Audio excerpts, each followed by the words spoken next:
우리 하나님 말씀 보시겠습니다.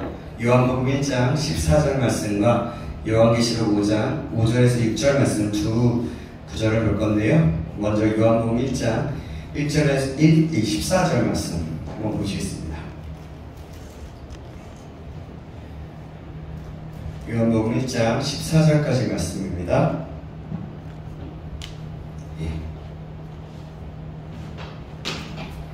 찾으셨나요? 네. 142페이지입니다. 제가 가지고 있는 책. 찾으신 줄 알고 한 목소리로 봉독하겠습니다. 시작.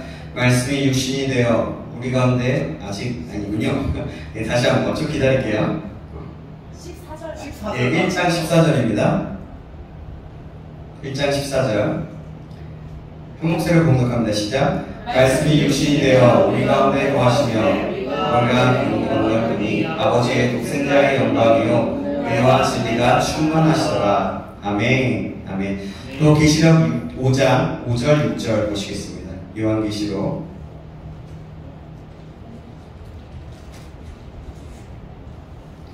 요한계시록 5장 5절 6절. 제가 가지고 있는 성경책 구역성 신약성경 403페이지입니다. 5절 6절입니다. 제가 한 구절, 우리 두 절이니까요. 같이 한번 읽어볼게요. 같이 읽어보겠습니다. 계시록 5장 5절에서 6절입니다. 시작. 장로 중에 한 사람이 내게 말하되 울지 말라. 유다지파의 사자 다윗의 뿌리가 이겼으니 그 두루마리와 그 7인을 떼시리라 하더라. 내가 또 보니 보좌와 내 생물과 장로들 사이에 한 어린 양이 서 있는데 일찍이 죽임을 당한 것 같더라. 그에게 7뿔과 7눈이 있으니 이 눈들은 온 땅에 보내심을 받은 하나님의 7명이더라. 아멘. 아멘. 오늘은 예수님과 다윗을 통해서 배우는 영적 지도력 7번째 시간에 갖겠습니다. 우리 장원사님 인사하겠습니다. 잘하셨습니다. 잘하셨습니다. 네, 이번에는 이렇게 고백합니다. 주님의 이름으로 사랑하고 축복합니다. 주님의 이름으로 사랑하고 축복합니다. 네, 좀 낫죠? 사랑합니다보다. 네. 여러분, 우리는 계속해서 진리로 배우는 영적 지도력 시리즈를 말씀을 갖고 있어요. 수련회를 통해서 우리가 배웠는데요. 수련회의 주제는 주님께 배우는 영적 지도력이었는데요. 이 말도 맞지만 전체적으로 볼 때에 진리 안에서 배우는 영적 지도력이라는 주제가 맞습니다. 오늘의 말씀을 통해서도 하나님의 진리 안에 우리가 새롭게 되어서 영적인 지도력을 배우고 또 그 영적 지도력으로 살아가기로 결단하는 시간이길 주님의 이름으로 축원합니다. 아멘. 그럼 여러분 질문합니다. 영적 지도력에서 중요한 요소가 있다 그랬죠? 두 가지. 뭐라 그랬습니까? 예, 그렇습니다. 그냥 제가 요약 안 해도 바로 요약해 버리셨어요. 예, 내가 어떤 신분을 가졌는가, 또 내가 어떤 사명을 가졌는가를 중요하다 그랬습니다. 그래서 신분과 사명이라고 했습니다. 지난주에는 예수님의 지도력을 보면서 예수님의 에너지가 어디서 나왔는지 말씀을 받았어요.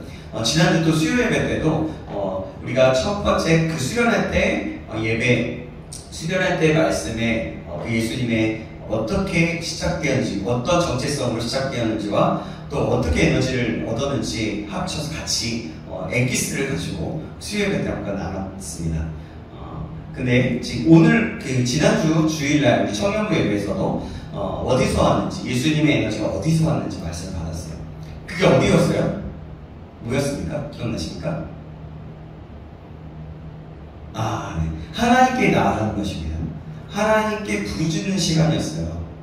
하나님과 관계 속에서 에너지를 얻었다고 말씀드렸습니다. 그러니까 새벽에 하나님 앞에 나아가는 시간을 예수님께서는 투자하셨고 계속해서 나아갔다고 말씀드렸어요. 그래서 우리가 히브리어 성경에는 간절이라는 단어가 없어서 우리가 새벽이라는 단어를 썼다고 했어요. 그래서 될 수 있으면 우리가 새벽을 깨우지 처음 못하겠으면 우리가 개인적으로 꼭 한 시간을 몇 시간이라도 몇 분이라도 시간을 결단해서 하나님 앞에 하나님 앞에 시간을 투자하라고 말씀을 드렸습니다. 그래서 우리가 결단하면서 또 나아갔어요. 여러분 어떠셨습니까? 결단한 대로 혹시 잘 되셨어요? 지금 뭐 지금 네, 이 표정을 보면 이게 네, 그러니까 여러분 혹시라도 결단 잘 되었다면 계속해서 잘 지켜나가기를 주님의 이름으로 축복합니다. 아멘. 그리고 안 되었거나 지켜지지 않았다면 혹시나 시도도 못했다면 다시 한번 결단해서 주님과 교제의 시간, 꼭 시간을 떼어서 규칙적으로 주님을 만나는 시간, 주님께 부르짖는 시간이 있기를 주님의 이름으로 축원합니다. 여러분 이것은 정말 중요한 겁니다. 예수님의 에너지와 모든 사역의 근원이 여기서 나왔어요. 말씀에도 이래서 기도 외에는 다른 이유가 나아갈 수 없느니라 말씀이었어요. 여러분 그래서 기도 시간이 중요한 겁니다. 개인의 다른 사람을 위해서 기도하는 거 중요하고 다 중요합니다. 그런데 가장 중요한 건 내 영혼, 내가 하나님과 교제하는 마음, 교제하는 것처럼 하나님 제가 오늘 읽습니다. 하나님 제가 오늘은 너무 힘들었어요. 예를 들면 너무 힘들었어요. 이런 상황들이 잘 움직이지도 않아요. 잘 이해가 되지 않습니다. 하나님 저에게 이해력을 주시든지 하나님 이 상황이 바뀌든지 하나님 도와주십시오. 제가 어떻게 하면 좋겠습니까? 질문하는 거예요. 그렇게 질문하면서 때로는 우리가 어떤 사람의 말을 통해서는 들을 수가 있고 또 어떤 말씀을 들으면서도 그 기도를 한 후에 들을 수도 있어요. 그리고 기도가 끝나자마자 깨닫게 될 수도 있습니다. 여러분 하나님이 말씀하시는 루트는 굉장히 다양해요. 그러나 여러분 중요한 게 있는데 그 다양한 것을 모두 다 받아들이되 그것이 성경적인지 아니면 정말 이 상황에 맞는 일인지. 갑자기 이런 거예요. 만약에 예를 들면 이런 거예요. 하나님 기도했는데 하나님 이 상황에서 어떻게 합니까? 주여 도와주세요. 그런데 갑자기 형제들 같은 거는 이런 거야. 갑자기 어느 자매가 갑자기 생각나. 하나님 자매가 생각나서 그 자매에게 그냥 자매가 생각이 나서 그런지 내가 자매한테 좀 더 관심을 갖고 더 고백해야 되나? 이런 생각하면 안 된다는 거예요. 이해되죠? 네, 이해되죠? 그런 겁니다. 좀 웃기려고 한 건데 웃기지 않네요. 네, 어쨌든 네, 그래요. 그러니까 성경적인지 하나님의 성품에 맞는지 우선은 따져봐야 되는 거예요. 그래서 그러고 나서 하나님께 기도하고 나서 말씀을 듣는 것이 가장 좋고요. 또 큐티라는 것이 좋습니다. 그때 하나님이 성경을 말씀드려서 분명하게 말씀하실 수 있거든요. 그리고 여러분 중요한 게 있어요. 또 어떤 질문거리나 어떤 상황거리가 있습니까? 그러면 예배 전에 나와서 예배전에서 예배를 드리기 전에 아무도 방해받지 않게 혼자 머물러서 기도하고 하나님 오늘 말씀을 통해서 오늘 제가 해야 될 일 저에게 깨닫고 저에게 말씀하실 것을 말씀해 주십시오. 제가 알게 하여 주십시오. 제가 지금 이런 상황이 있습니다. 이런 질문이 있습니다. 라고 질문을 가지고 나아가면 그때 하나님께서 분명하게 놀라운 것은 말씀을 통해서든 찬송을 통해서든 하나님 깨닫게 하신다. 여러분 이것을 꼭 기억하시면서 그렇게 나아갔으면 좋겠습니다. 자 여러분 그래요. 꼭 여러분 그래서 우리의 모든 시간 속에서 꼭 하루에 한 시간이 아니더라도 30분이라도 아니면 그냥 기본적으로 시작해서 단 10분만이라도부터 시작하십시오. 근데 10분은요 너무 작아요. 정말 작은 거예요. 최소 30분은 가지십시오. 최소 30분. 제가 그래서 오늘 지난주에 말씀하면서 하나님 제발 제가 새벽 예배 때 더 잘 집중하고 제가 기도할 때 깊은 기도할 수 있도록 도와주십시오. 계속 기도했던 것 같아요. 그리고 그 10시 시간마다 카톡 아무것도 안 하고 그냥 바로 하나님 앞에 나아갔던 것 같습니다. 더 많이 노력했던 것 같아요. 왜냐면 제가 하지도 않으면서 말씀 전하면 거짓말쟁이잖아요. 사기꾼이잖아요. 그러니까 제가 그렇지 않으라고 더 노력하고 더 노력했던 것 같아요. 여러분들도 여러분 꼭 기억하시고 지난주에 자매에 대해서 얘기할 때 제가 한 자매들에 대해서만 얘기했지만 여러분 남자들 형제들은 그러세요. 게임 시간 유튜브 영상 보는 시간 있으면 그 시간 줄이세요. 그 시간 줄여야 되는 거예요. 자매들은 앞에서 누구를 만날 때 좀 예쁘게 하려고 하는 시간 그 시간이 있다면 그 시간도 중요하지만 그 시간 다 갖고 또 시간을 떼서 하나님 앞에 나아가는 거예요. 꼭 기억하시고 이건 중요한 겁니다. 우리의 삶 가운데 호흡이고 기도. 호흡하지 못하면 우리가 죽잖아요. 그죠? 바로 그겁니다. 여러분 꼭 기억하십시오. 그럼 오늘 지도력의 주제를 받을 때 이제는 예수님에 대해서 다시 한번 볼 건데, 사자와 어린 양이신 예수님에 대해서 보도록 합니다. 먼저 우리가 요한복음 1장 14절에 말씀을 봤죠. 그 말씀의 내용이 이렇습니다. 예수님에 대해서 말씀하실 때 두 가지 면에서 충만하시다고 말씀하셨어요. 그게 뭐냐면 은혜가 충만하신 예수님, 진리가 충만하신 예수님이셨어요. 그래서 마지막에 말씀이 유신이 되어서 하다가 마지막에 은혜와 진리가 충만하시더라 라고 말씀합니다. 이게 그러니까 은혜와 진리가 함께 있다는 겁니다. 은혜와 진리가 충만하신 하나님, 둘 다 충만하다는 말이에요. 그러니까 은혜와 진리가 균형 있게 충만하시다라는 겁니다. 그러니까 여기서 말할 때 우리가 지도력을, 예수님의 지도력, 주님의 지도력을 지금 배우고 있잖아요. 영적 지도력을. 그러니까 지도력인 측면에서 볼 때 양면성을 얘기하는 겁니다. 우리가 계시록 5장 방금 5절 6절에서 또 읽었습니다. 이때 얘기하는데, 자 보세요. 자, 다윗의 뿌리가 이겼으니 유다 지파의 사자라. 5절 보면 그죠? 이겼으니. 그리고 6절에 내 생물과 중간에 장로들 사이에 한 어린 양이 서 있는데 라고 말씀합니다. 그러니까 유다 지파의 사자의 다윗의 뿌리인 예수님에 대해서 얘기하는 거고, 장로들 사이에 서신 어린 양이신 예수님에 대해서 얘기하고 있는 거예요. 사도 요한은 보좌에 계신 예수님을 봤습니다. 그럴 때 예수님의 모습이 어떤 모습인지 나와 있는 거예요. 6절을 다시 한번 보면, 자세히 보면 이런 아까 얘기했던 것처럼 어린 양 있잖아요. 그러니까 이것이 뭐냐면 사자와 같은 것과 어린 양과 같은 그 양면성을 기억하라는 겁니다. 그러면 생각해보면 이런 거예요. 어린 양은 어떤 것이냐면, 어린 양은 은혜가 충만하신 예수님을 얘기하는 겁니다. 어린 양은 어떻습니까? 예. 어린 양은 어때요?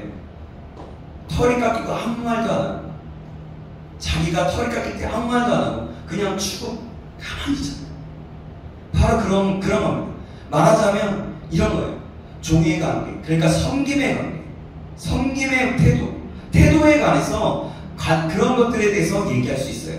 그러나 사자이신 예수님은 뭐라고 하냐면 진리가 충만하신 예수님에 대해서 말씀하고 있습니다. 그러니까 어떤 면에 이거는 행동입니다. 청지기적인 행동을 말하는 겁니다. 다스리고 사역에 관련되어 있는 거예요. 그러니까 어린 양은 관계에 관련되어 있는 거고, 사자는 사역에 관련되어 있는 거예요. 시편 78편 2절 말씀 제가 읽어드리겠습니다. 이에 그가 그들을 자기 마음의 완전함으로 기르고 그의 손에 능숙함으로 그들을 지도하였도다. 여기서 말하자면 마음의 완전함은 성실한 마음입니다. 그러니까 다윗의 마음을 얘기하거든요.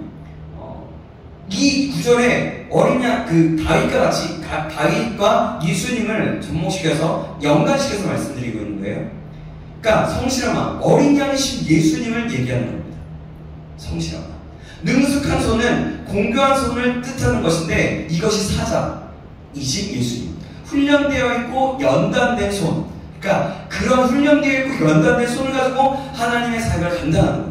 그것을 얘기하는 겁니다. 우선 네.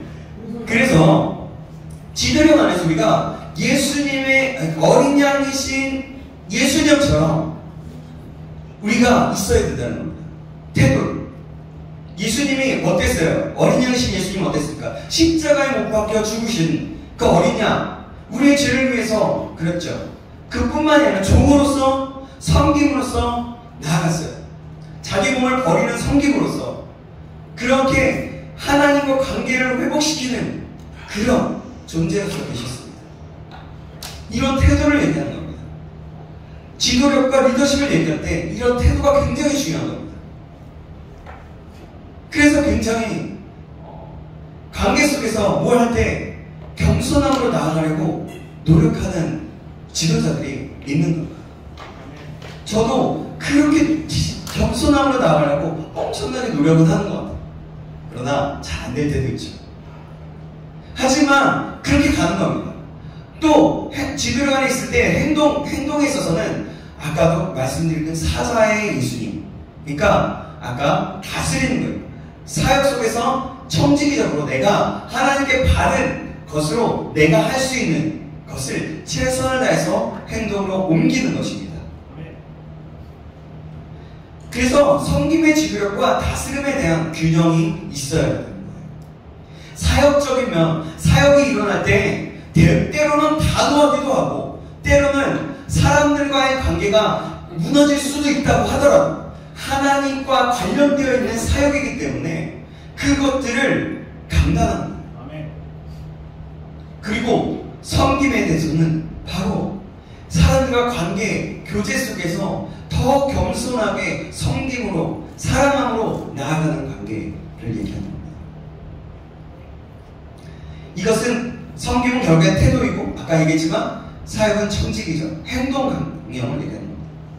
그래서 우리가 사역을 하거나 일할 때에 어린 양, 여러분 봐보세요.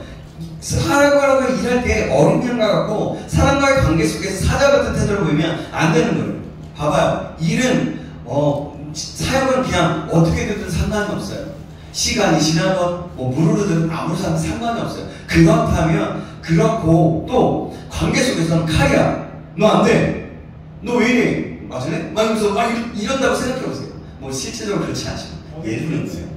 그렇다면 이럴 때는 이게 아니라는 거예요. 반대가 되어야 된다는 겁니다. 반대. 사자는 용기가 있죠. 강함을 나타냅니다.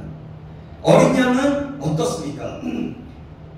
그것을 보자면 순종, 그리고 또 다시 말하자면 깨어진 마음을 뜻합니다.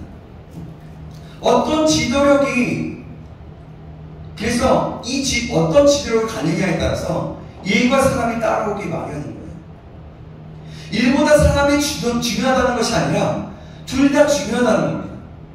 예수님은 둘 다 중요시 여겼어요. 맡겨진 사역에 열심히 있었습니다. 맡겨진 일을 잘하면서도 사람을 잘 섬겼어요. 함께 왔습니다. 어린 양 예수님의 모습에서 함께 일하는 사람들에게 섬김의 종의 태도를 가지셨어요. 그리고 일할 때, 사역할 때는 다스리는 청지기적인 행동을 하였습니다. 은혜와 진리가 충만해야 하셨던 것이죠. 충만했던 것이죠. 그래서 예수님은 막 야단도 치신 거예요. 사역에 있어서 제자들에게 막 야단칩니다. 또 뿐만이 아니라 사역에 있어서 성전을 청결할 때 어땠습니까? 성전을 뒤집어 엎으시면서 막 야단치면서 호통을 치면서 막 저주를 퍼붓기까지 하셨어요. 그렇지만 또 사람과의 어떤 연약한 사람과 관계 속에서, 교제 속에서는 사랑으로 대하기도, 그의 필요를 알고 그 필요에 가장 중점적인 것들을 가지고 영적으로 가장 갈급한 그 누구, 그 사람은 눈을 뜨기 원했지만 그 사람에게 눈이 중요한 것도 있지만 그것보다도 더 죄사함과 영혼의 구원을 하시기 위해 더 핵심적인 것들을 했다는 거죠. 특히 사마리아 수가성 여인에게 있어서 바로 그런 모습이셨습니다. 그래요. 여러분, 예수님은 공교한 손으로 사자와 어린 양의 그런 함께, 그런 역할, 그런 지도력을 가지고 사자와 어린 양으로서의 사명을 감당했습니다. 사랑하는 여러분, 저와 여러분에게도 이런 동일한 지도력이 있기를 주님의 이름으로 축원합니다. 일을 할 때에는 사자이신 예수님의 모습처럼 정의롭고 은혜가 있으면서도 진리가 충만한 청지기적인 모습이 있기를 주님의 이름으로 축원합니다. 또한 어린 양이신 예수님처럼 사람과의 관계에 있어서도 섬김의 종의 모습을, 사랑으로 대하는 모습을 갖기를 주님의 이름으로 축원합니다. 그래서 균형 있는 지도력을 가질 수 있기를 주님의 이름으로 축원합니다. 사랑하는 여러분, 그래서 우리에게는 마음과 실력이 함께 갈 수 있어요. 이것은 그냥 되는 것이 아닙니다. 나 자신이 훈련받음으로 가능한 겁니다.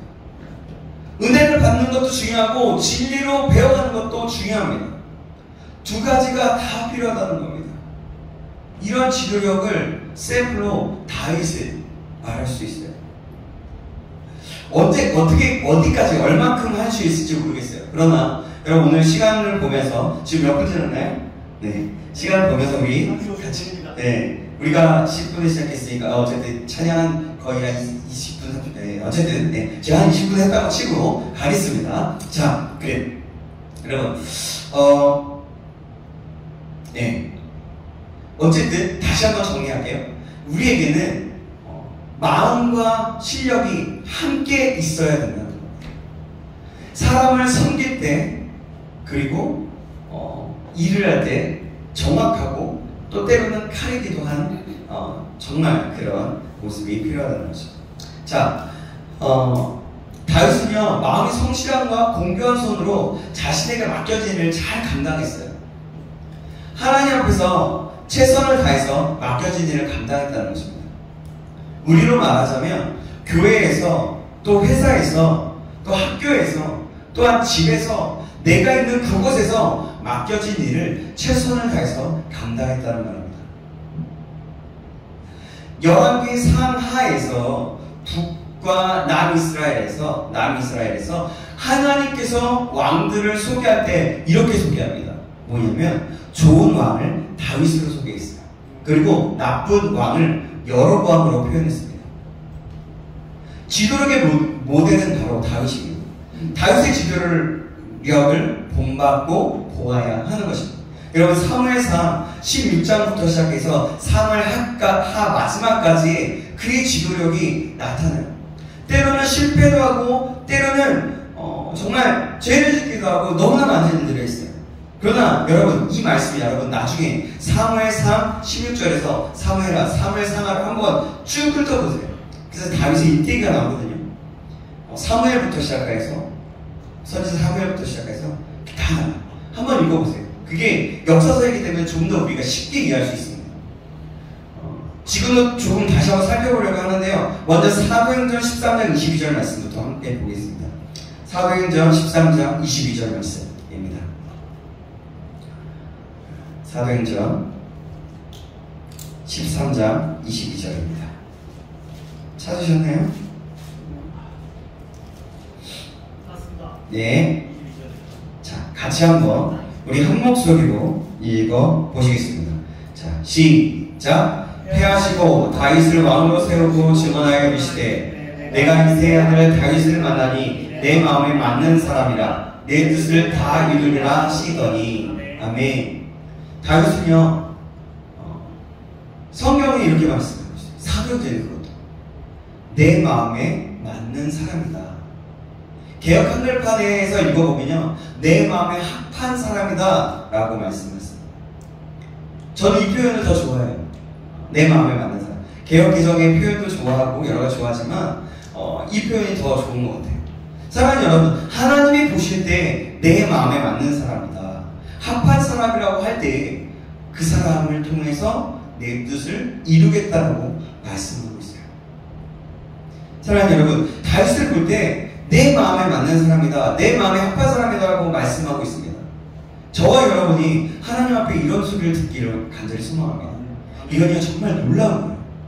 정말 놀라운 겁니다. 이게 이렇게 이야기 되어진다는 것은 현대사에 있어서나 또한 모든 믿음, 신앙에 있어서 통틀어서 이런 마음을 듣는다라는 것은 엄청난 겁니다. 내 마음에 합한 사람이다라고 성경에 말씀하고 있는 사람이 누가 될까요? 예수님이겠죠. 그러나 여러분 다윗 한 사람인 걸로 제가 기억하고 있습니다. 여러분, 우리의 평생의 소망이 하나님의 마음에 맞는 사람, 하나님의 마음에 합한 사람이고 하나님의 뜻이 우리에게 이루어지기를, 그리고 하나님이 우리를 쓰시게 되는 것을 소망하기를, 나의 평생의 소망이 그것이기를 주님의 이름으로 축원합니다. 이런 소망을 가져야 되는 겁니다. 우리의 평생의 기도의 제목이 되어야 하는 거예요. 또 한 가지 말씀은 요한복음 17장 4절 말씀을 보면 이렇게 말씀합니다. 아버지께서 내게 하라고 주신 일을 이루어 아버지를 세상에서 영화롭게 하였다 라고 고백합니다. 여러분 정말 그러고 싶으세요? 정말 그러고 싶으십니까? 여러분 대답이 없으면 안 되는 거예요. 이거 안 되는 거예요. 다시 한번 질문합니다. 여러분 정말 그러고 싶으십니까? 아멘. 정말 그럴 수 있기를 간절히 소망합니다. 정말 간절히 소망합니다. 그냥 새벽에 제 구약에는 간절한 단어가 없지만 정말 우리의 언어로 다시 한번 소망합니다. 간절히 소망합니다. 여러분의 평생의 기도 제목이 되었으면 좋겠어요. 그럼 여러분 어떻게 하면 주님의 뜻을 따라 살 수 있을까요? 사실 내가 하고 싶어도 더 중요한 것이 있어요. 하나님, 내가 주님의 뜻을 따라하고 싶어요. 그래, 중요해. 그러나 더 중요한 게 있다는 거예요.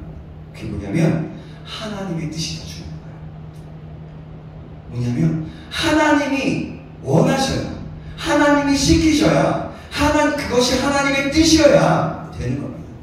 주님이 결정하시는 거예요. 너를 통해서 내 뜻을 이루겠다고 하셔야 이루어지는 거예요. 그러면 주님의 뜻을 따라 살겠습니다 라고 결정하거나 소망하며 나아갈 때 하나님의 마음에 맞는 사람이 되면 되는 거예요. 이해되시죠? 다시 한번 간절히 소망을 말씀드립니다. 저와 여러분들이 이런 사람에게 주님의 이름으로 축원합니다. 아멘. 그럼 다윗은 어떤 면에서 마음이 합하였을까요? 자, 사무엘상 16장 보시겠습니다. 사무엘상 16장 말씀입니다. 사무엘상 16장 1절입니다. 사무엘상은 성경책 가지고 계신 분은 펴놓고 계세요. 16장입니다. 1절에서 5절까지 말씀. 1절에서 5절까지 말씀입니다. 자, 제가 적인 성제 구역성경 433페이지입니다. 제가 한 구절, 여러분이 한 구절 교독합니다. 여호와께서 사무엘에게 이르시되 내가 이미 사울을 버려 이스라엘 왕이 되지 못하게 하였거늘 내가 그를 위하여 언제까지 슬퍼하겠느냐. 너는 뿔에 기름을 채워 가지고 가라. 내가 너를 베들레헴 사람 이새에게로 보내리니 이는 내가 그의 아들 중에서 한 왕을 모아내니라 하시는지라. 사무엘이 내가 나의 뒤뜰이 있다. 사울이 들으며 나를 죽이리이다. 여호와께서 이르시되 너는 암송아지를 끌고 가서 나가기를 내가 여호와께 제사를 드리러 왔다. 이새를 제사에 청하라. 내가 내게 행할 일을 가르치리니 내가 내게 알게 하는 자에게 나를 위하여 기름을 부을지니라. 사무엘이 여호와의 말씀대로 행하여 베들레헴에 이르매 사울 장로들이 떨며 그를 영접하려되 평강을 위하여 오시나이다. 함께 읽겠습니다. 이르되 평강을 위하리이다. 내가 여호와께 제사하러 왔으니 스스로 성결하게 하고 와서 나와 함께 제사하자 하고 이새와 그의 아들들의 성결하게 하고 제사에 청하니라. 아멘. 하나님께서 사무엘에게 사울을 패하고 하나님께서 기름 부을 자를 택하여 놓았다고 말씀하셨어요. 정확히 누군지는 말씀하지 않습니다. 베들레헴 사람 이새의 아들 중에서 기름 부을 자가 있다고 하셨어요. 사무엘은 두려워하면서 가기를 어렵다는 말을 했을 때에 제사를 드리려고 하라고 일러주셨어요. 하나님께서. 그러고 네가 순종하고 나면 내가 너에게 가르쳐줄게 라고 말씀하고 있어요. 그래서 사무엘은 순종하죠. 여기서 결과를 알지 못할지라도 하라고 하는 것을 하나씩 하다 보면 하나님께서 가르쳐주시고 일을 진행하신다는 것을 우리가 알 수가 있어요. 사무엘에게 하신 말씀은 그렇지 않습니까? 그렇습니다. 내가 할 건 그래서 해야 되는 거예요. 그러니까 말씀을 듣고 내가 말씀을 듣면서 믿음으로 나아가겠다고 하고 하지만 기도했지만 내가 또 해야 될 것들은 순종해야 될 것들은 말씀 앞에서 순종하고 해야 될 것들은 해야 된다는 겁니다. 그게 어떻게 될까요? 6절부터 11절까지 말씀 보시겠습니다. 6절에서 11절 말씀 같이 한번 읽어볼게요. 제가 한 구절 여러분이 한 구절 교독하면 이번에도 그들이 오매 사무엘이 엘리압을 보고 마음에 이르기를 여호와의 기름 부으실 자가 과연 주님 앞에 있도다 하였더니 여호와께서 사무엘에게 이르시되 그의 용모와 길을 보지 말라. 내가 이미 그를 버렸노라. 내가 보는 것은 사람 같지 아니하니 사람은 외모를 보거니와 나 여호와는 중심을 보느니라 하시더라. 이새가 아비나답을 불러 사무엘 앞에 지나가게 하매 사무엘이 이르되 이도 여호와께서 택하지 아니하셨느니라 하니 이새가 사무엘을 지나게 하매 사무엘이 이르되 이도 여호와께서 택하지 아니하셨느니라. 이새가 그의 아들 7을 다 사무엘 앞으로 지나가게 하나 사무엘이 이새에게 이르되 여호와께서 이들을 택하지 아니하셨느니라. 함께 있습니다. 또 사무엘이 이새에게 이르되 내 아들들이 다 여기 있느냐. 이새가 이르되 아직 막내가 남았는데 그는 양을 지키나이다. 사무엘이 이새에게 이르되 사람을 보내어 그를 데려오라. 그가 여기 오기까지는 우리가 직사 자리에 앉지 않게. 아멘. 자, 여기의 말씀을 보면서 원칙을 볼 수가 있어요. 뭐냐면 베들레헴에서 장로에게 제사를 드렸습니다. 같이 이새도 아들도 오게 했어요. 그리고 기름을 부으려고 하는데 놀랍니다. 아들이 많아서 놀란 거예요. 엘리압을 보고 사무엘은 기름병을 움직였을 것인데 받을 만한 사람 같으니까요. 왜냐면 외모를 본 거예요. 자, 아까 얘기했죠? 역시 웃기지 않군요. 네, 어쨌든 기름을 부으려고 했을 때 놀랐다 했을 때 아니에요. 넘어갈게요. 네, 그때 하나님의 8절의 사람은 외모를 보지만 여호와는 중심을 보느니라 라고 말씀합니다. 그죠? 사무엘은 어릴 적에도 하나님의 음성을 들었어요. 그죠?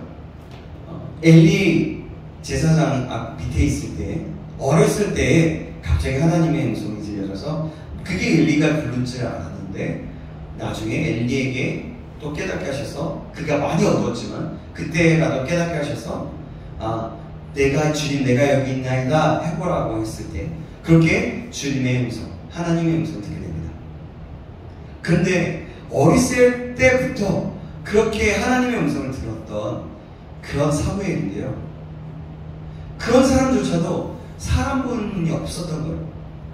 굉장히 조심스러웠습니다. 처음에 엘리압을 보고 외모를 봐서 이 사람이 받을 만한 사람이다라고 생각했던 겁니다. 사람을 잘못 본다는 거예요. 그런데 8절에 보니까 뭐라 그랬어요? 하나님은 사람의 용모와 키를 보지 않는다. 사람은 외모를 보거니와 하나님은 사람 용모와 키를 보지 않고 마음을 보신다 라고 하면서 그것을 버리셨다라는 말을 하는 겁니다. 그러니까 뭐냐면 얼짱, 몸짱을 보지 않으신다는 거예요. 중심을 보신다는 겁니다. 하나님의 기준은 중심인 거예요. 하나님은 공정해요. 누구나 쓰임을 받을 수 있습니다. 외모가 없어도 중심이 바르면 쓰임을 받을 수 있다는 겁니다. 사랑하는 여러분, 이것이 가장 공정한 거예요. 하나님은 놀랍게도 중심을 보세요. 하나님의 나라는 가난한 자만 쓴다, 부자는 안 쓴다는 말이 아니에요. 하나님의 나라는 초월하는 겁니다. 그러니까 낮은 학력도 높은 학력도 부자이든 가난하든 상관없이 빈부귀천 상관없이 모두 다 쓰신다는 겁니다. 그런데 중요한 것은 그 빈부귀천 상관없는데 중심이 중요하다. 마음의 중심이 가장 중요하다. 그러니까 이 사람이 하나님 앞에 쓸 때 공부를 많이 할 필요도 없습니다. 그 필요도 있어요. 그런데 공부만 의지해서는 안 된다는 겁니다. 하나님의 나라 안에서 중심이 든든한 것. 내가 공부를 할 때 이게 하나님의 영광을 위해서 하는 것이고, 이 영광을 위해서 내가 또 이것을 통해서 하나님의 그 일을 사용되어지고 라고 할 때 하면서 내 중심에 하나님이 있는가, 내 출세를 위해서 하는 게 아니라 하나님의 영광을 위한가, 이것이 중심이 중요하다는 거예요. 중심이라는 것이 무엇인가? 내 마음의 중심이 어떠한가? 중심이 얼마나 귀한가를 생각해 보는 거예요. 하나님이 그렇게 중심을 보신다고 했는데 내 중심은 뭘 하고 있는가? 내 중심은 어디에 관심이 있는가? 이것은 하나님께서 또한 이런 하나님께서 기뻐하시는 일인지 아닌지 묻는 겁니다. 생각해 보는 거예요. 그래서 사무엘이 이 산에서 묻죠. 더 묻습니다. 누구 더 없습니까? 당신의 아들 다 데려온 거 맞아요? 하는 거예요. 그때 말합니다. 막내가 나왔다. 양을 치는 자이다. 마당 앞에 있는 양을 말하는 것이 아니라 그때 양을 친다는 것은 멀리 있는 양을 치러 풀이 있는 곳으로 이동하고 이동하는 목자들의 모습을 얘기하는 거예요. 멀리 있는 양을 말하는 것이고, 그러니까 따로 밖에서 살고 있는 아들이 하나 있다는 거예요. 사무엘이 그때 뭐라고 얘기합니까? 사람을 보내어 급하게 당대하여서 강한 어조로 당장 그 사람을 보내서 그를 데려오십시오 라고 합니다. 그가 여기 오기까지는 우리가 식사 자리에 앉지 않겠다는 겁니다. 우리는 대부분 어떤 사람들은 이러잖아요. 야, 우리 밥 먹고 합시다. 공감팀도 식구경이네 이러잖아요. 근데 사무엘은 그러지 않았어요. 밥 먹고 합시다가 아니라 하지 않고 식사하지 않고 기다리겠습니다. 이게 뭐냐면 하나님의 사명에 우선권을 두었던 거예요. 하나님이 하신 일을 이루고 나서 내가 밥을 먹겠다 라고 하는 겁니다. 그것을 우선권으로 둔 거예요. 그러니까 여러분 사무엘이 식사 자리에 앉으니까 어떻습니까? 어떻게 될까요? 분위기가 어떻게 될까요? 가족이 배고파도 모두 다 그 자리에 사람 먹지 못하는 거예요. 그죠? 그래서 결국엔 다윗이 왔습니다. 주님이 말씀하시기를 그가 왕이다 라고 해서 기름을 붓고 앞으로 왕이 될 것을 말씀해 줍니다. 이유는 뭐냐면 중심을 보시는 하나님께서 다윗의 중심을 알고 계셨고 그 중심을 보고 계셨다는 겁니다. 알게 된 사실은 이새의 아들 다윗을 만나니 내 마음에 쏙 들었다는 것입니다. 이 말은 뭐냐면 우리가 알고 있지만 하나님 마음에, 하나님 보시기에 마음이 쏙 든다는 거예요. 이 사람 마음이 쏙 든다. 이런. 그러니까 그 중심에 하나님이 있어서 그 중심을 들었다, 보였다. 여러분, 외모는 어떻죠? 객관적 평가가 가능합니다. 그러면 중심은 어떻게 평가할까요? 외모는 눈으로 보이지만 중심은 보이지 않는데 평가가 가능할 수 있을까요? 주관적이거나 객관적이지 않을까 하는 것입니다. 예를 들어보면 바람은 눈에 보이지 않지만 바람이 어디서 오는지 방향을 측정할 수 있는 것, 우리의 느낌도 알 수 있지만 정확한 것은 풍향계나 풍력계를 보면 가능합니다. 발음이 가능하듯 보이지 않는 중심도 그것을 정확하게 측정할 수 있습니다. 주관적인 마음대로 평가하는 것이 아닌 거예요. 신앙생활은요, 여러분, 객관적이게 되어야 됩니다. 그게 뭐냐면, 어떤 거냐면, 남도 인정하는 사람이 되어야 돼요. 하나님도 인정하고 남이 보기에도 누가 보더라도 인정하는 사람이 되어야 되는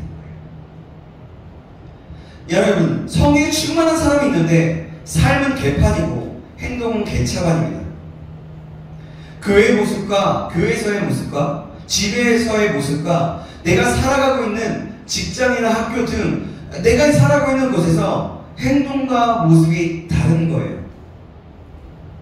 교회와 직장의 모습이 다르면 어떨까요? 근데 그 사람이 직장에서 나중에 알고 보니 교회를 다닌다는 거예요. 예수를 믿는다는 거예요. 얘가 하나님을 믿는 사람이야? 와, 대박. 교회 다니는 사람이네. 야, 교회 다니는 사람이나 그냥 아는 사람이랑 똑같네. 별 다를 거 없네. 그러면서 이렇게 얘기해요. 기독교를 개독교로 욕하게 되는 거죠. 결국엔 이렇게 욕을 먹이게 되는 겁니다. 너무 거친 말을 해서 죄송하지만 여러분들에게 정말 확실히 인식시켜드리기 위해서 좀 거치게 얘기합니다. 또 부모님들은 교회에서의 모습과 집에서의 모습이 다르면 자녀들이 어떤 자식입니까? 자녀도 똑같아져요. 그리고 자녀들이 사람들이 그 모습을 보면서 이렇게 말합니다. 저런 게 성령 충만함이라면 성령 충만 안 받아도 되겠다. 안 받겠다는 거예요. 그리고 나중에 자녀들은 신앙을 떠나버리게 되죠. 내 주변의 사람들이 교회를 나오고 싶지도 않고 관심도 없어집니다. 여러분, 그래서 신앙은 객관이 필요합니다. 삶과 행동이 일치되어야 됩니다. 신앙은 좋은데 불을 성실하고 시간에 날마다 듣고 말을 바꾸고 거짓말이 일상이고 행동이 좋지 못하면 어떻습니까? 실제로는 신앙이 좋은 게 아니에요. 그 사람은 올바른 신앙인이라 할 수 없는 겁니다. 하나님에 대해서는 아는데 정작 하나님 자신을 알지 못하는 거예요. 머리와 행동이 다른 겁니다. 바리새인과 같은 모습인 거예요. 여러분, 그래서 중요한 게 있어요. 신앙의 건강함, 우리의 건강함은 객관화가 되어야 돼요. 모두 다 볼 수 있고 인정하고 알아야 돼요. 리더가 맹점을 모르면 안 되는 거예요. 남들은 다 아는데 자신은 모르는 사람이 있어요. 저도 그런 사람이 있지 않을까 자꾸 돌아보긴 하지만요. 계속해서 돌아보고 하나님 더 알고 더 겸손할 수 있도록 도와주세요 라고 기도하고 있습니다. 근데 이런 거예요. 리더들을 보면 자신은 안다고 하는데 모르는 거예요. 주변 사람들은 어떻습니까? 갑갑해요. 그 사람은 견디다 못해서 그 사람을 떠날 수밖에 없습니다. 그런데 그것을 바꿀 수 있는 해결 방법이 없는 게 아니라 어떻게 배울 수 있냐면, 어떻게 해결할 수 있냐면 다른 사람들을 통해서 배워야 하는 겁니다. 다른 사람의 모습을 보면서 리더로서 잘할 수 있는 겁니다. 배우려고 하지도 않는다면, 내가 만든다고 생각하면 독불장군이 되고 마는 것이고, 그 자리에서 교만해지고 시야가 좁아질 수밖에 없어요. 결국 그 사람은 퇴보되는 것입니다. 그래서 뒤처진 사람이 되고 말아요. 저는 그래서 항상 이런 말을 자주 하고 여러분들에게 자주 말씀드리고 싶습니다. 배우고자 하는 마음이 사라지면 그 자리에서 퇴보다. 여러분, 이거는 저의 또 지론이기도 하지만 세상의 여러 가지를 보면 그게 이치에 맞더라고요. 지금 말씀을 여러분들이 나눈 것도 마찬가지입니다. 사랑하는 여러분, 저와 여러분이 이런 사람이 되지 않기를 주님의 이름으로 축원합니다. 간절히 소망합니다. 아멘. 자신의 문제를 알고 자신이 어떤지를 알기를 원합니다. 그리고 조언을 구하고 그 조언 속에서 자신을 성찰하고 바꾸고 배우기를 원하는 겁니다. 그러할 때 성장할 수 있고 객관적이고 건강한 지도력을 발휘할 수 있는 겁니다. 그러할 때 문제들이 해결되고 공동체가 성장하게 되는 것입니다. 우리 모두가 이 사실을 꼭 기억하시길 주님의 이름으로 축원합니다. 아멘. 다윗의 리더십 다음 주에 이어지겠습니다. 여기까지 할게요. 더 있지만 우리가 여러분 기억하실 것이 있는데, 사자와 어린 양이신 예수님의 지도력을 배우고 우리가 다윗의 지도력, 마음의 중심이 하나님께 있는 다윗, 거기에서 무엇을 배울 수 있느냐? 뭐냐면 행동과 또 지식과 그것이 동일시돼요. 우리의 신앙이 객관화되어야 된다. 여러분 꼭 기억하시기 바랍니다. 여러분, 만약에 사람이 인정하면 그 사람은 정말 그런 사람일 수 있어요. 근데 자신이 인정하고 사람이 인정하지 않는다. 그러면 그 사람은 그런 사람이 아닌 거예요. 자신이 생각하는 사람이 아닌 겁니다. 여러분 꼭 기억하시고, 우리가 주님 앞에 나갈 때, 영적 지도력을 발휘할 때 이런 다윗의 모습과 이런 예수님의 모습을 배울 수 있기를, 그리고 그렇게 살아가기를 주님의 이름으로 축원합니다. 아멘. 기도하겠습니다. 하나님 아버지, 감사합니다. 오늘 아버지 영적 지도력 7번째 시간, 하나님 예수님의 한 부분에 사자와 어린 양 대신 예수님의 지도력과, 또한 하나님 다윗의 지도력을 보면서 중심을 보시는 하나님, 우리가 그래서 어떻게 신앙생활을 해야 되는지, 마음과 생각과 행동이 같아야 된다는 것을 우리가 알고 그 뜻대로 부르심을 입은 자로 살아갈 수 있도록 하나님 인도하여 주시옵소서. 우리에게 깨달음을 주셨으니 이제는 그렇게 살아가기로 결단합니다. 우리의 마음을 붙잡아 주시고 우리와 날마다 함께 하시고 우리를 새롭게, 또한 그리하여서 이 세상에서 지도력을 발휘할 수 있는 그런 사람 될 수 있도록 인도하여 주시옵소서. 살아계신 예수 그리스도의 이름으로 기도합니다. 아멘. 그래서 이 시간에 함께 찬양했으면 좋겠습니다. 우리 마지막에 불렀던 찬양입니다. 부르신 곳에서 예배하네. 결국 중요한 것은 교회에서, 나의 삶 속에서, 나의 언행 심사와 나의 모든 것에서 객관화된 동일한 삶을 살아야 된다는 겁니다. 그러기 위해서는 내 마음대로, 내 생각대로 하는 게 아니라 내가 하나님의 진리 앞에서 훈련되어지고 계속해서 성찰해야 되고 나아가야 되는, 여러분 이 사실을 기억하고 그런 마음을 가지고 함께 이 찬양을 드리면서 하나님, 제가 정말 말씀처럼 내가 머리로서 알고 있는 것처럼 그대로 살아갈 수 있도록 인도하시옵소서. 내가 그렇게 살아가겠습니다 하면서 찬양했으면 좋겠습니다. 따스한 사모님. 따스한 성령이 마음으로 오네. 내 몸을 감싸며 주어지는 평안함, 만족함을 느끼네. 사랑과 진리, 사랑과 진리에 한 줄기 빛 보내. 내 몸을 감싸며 주어지는 평안함,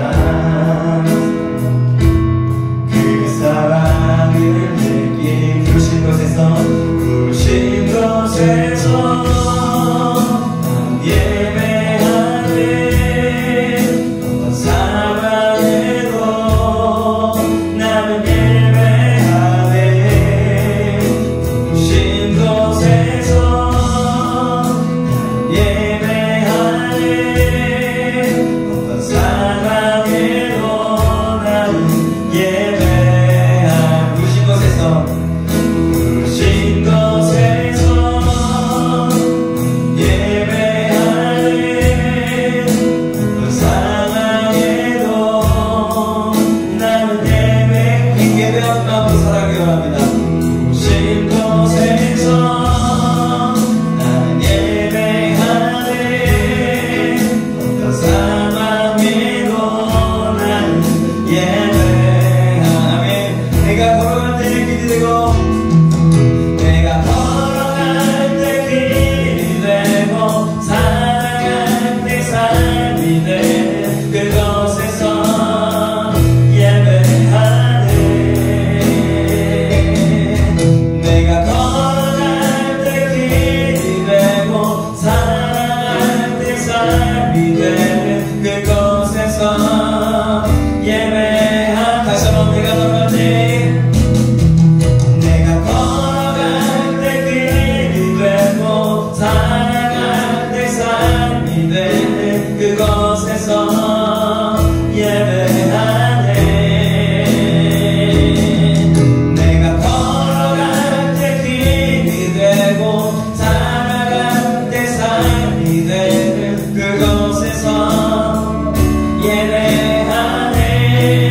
부르신 곳에서 난 예배하네. 어떤 상황에도 나는 예배하네. 부르신 곳에서 난 예배하네. 어떤 상황에도 나는 예배하네. 여러분, 우리가 이 시간 함께 기도했으면 좋겠습니다. 함께 기도할 때 하나님, 내가 영적 지도력을 지금 계속해서 말씀을 통해서 받고 있는데 하나님, 저에게도 예수님과 같은, 예수님이 사자와 어린 양의 성품과 그 사자의 어린 양이신 그 지도력을 발휘했던 것처럼 나에게도 사람에게는 유연한, 또 사역에 있어서는 철저하게 청지기적인 최선을 다하는 그런 사역자, 그런 지도력을 가진 사람이 될 수 있도록 인도하여 주십시오. 그리고 하나님, 나의 삶 가운데서 내가 말씀 들은 대로, 내가 머리로서 아는 대로가 아니라 아는 것으로 끝나는 것이 아니라 내 신앙이 교회에서와 가정에서와 내 모든 것에서 말씀 앞에 비춰봤을 때 동일하게 객관적인, 그래서 세상이 볼 때도 하나님이 보시기에도 정말 기뻐하는 하나님의 마음에 합한 자라고 불려지게 되는 역사가 일어날 수 있도록, 그런 사람이 될 수 있도록, 그런 지도력을 만들 수 있도록 인도해달라고 우리가 함께 기도하시겠습니다. 우리가 다시 한번 기도할 때 하나님, 그리고 내가 그렇게 살기로 결단하고 결정하니 나와 함께 해주셔서 우리 같이 시간을 주고 기도하시겠습니다. 주여,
내가 그렇게 살아가기로 결단합니다.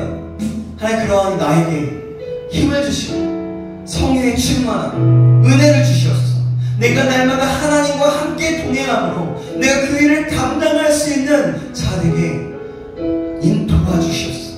내가 그렇게 살기로 결단합니다. 우리 다같이 간절한 마음으로 우리가 여러분 결단할 때에 그 일을 이루어지는 겁니다. 내가 뭔가 해주세요 라고 하는 것으로 끝나는 것이 아니라 내가 그렇게 살기로 결단할 때 그 일은 일어나는 겁니다. 여러분, 그것을 믿고 간절한 마음으로, 정말 믿음으로, 믿음과 힘을 다해서 다시 한번 기도하기로 하겠습니다. 다같이 기도하시겠습니다. 주여, 하나님, 그렇습니다. 내가 그렇게 살아가기로 결단합니다. 믿음의 삶을 살기로 결단합니다. 하나님, 나에게 힘을 주시옵소서. 내게 성령의 충만함을 가해 주셔서 놀라운 지도력을 가지고 이 세상에서 살아갈 수 있도록 인도하시며 이 뜻과 끈으로 나갈 수 있도록 하나님 그것을 동정해 주셔서 하나님 그 지도력을 가해 주셔서 내가 그렇게 살아가기로 다시 한번 결단하오니 하나님 기도를 느껴주시고 내가 그렇게 살아가고 나갈 수 있도록 인도하시며 인정하시기 간절히 소망합니다. 우리에게 은혜를 더하시옵소서. 우리에게 믿음을 더하시고 힘을 더해 주셔서 성령의 초청하고 간절히 구하오니 성령의 충만함을 허락하여 주시옵소서. 그래서 그것들과 그 마음과 은혜를 달거나 나아갈 수 있도록 하나님 역사하여 주시옵소서. 하나님 인도하시길 간절히 소망합니다. 주님 인도하여 주시옵소서. 하나님, 오늘 말씀을 통해서 예수님의 영적인 지도력과 다윗의 영적 지도력 외에 어느 한 부분들을 보았습니다.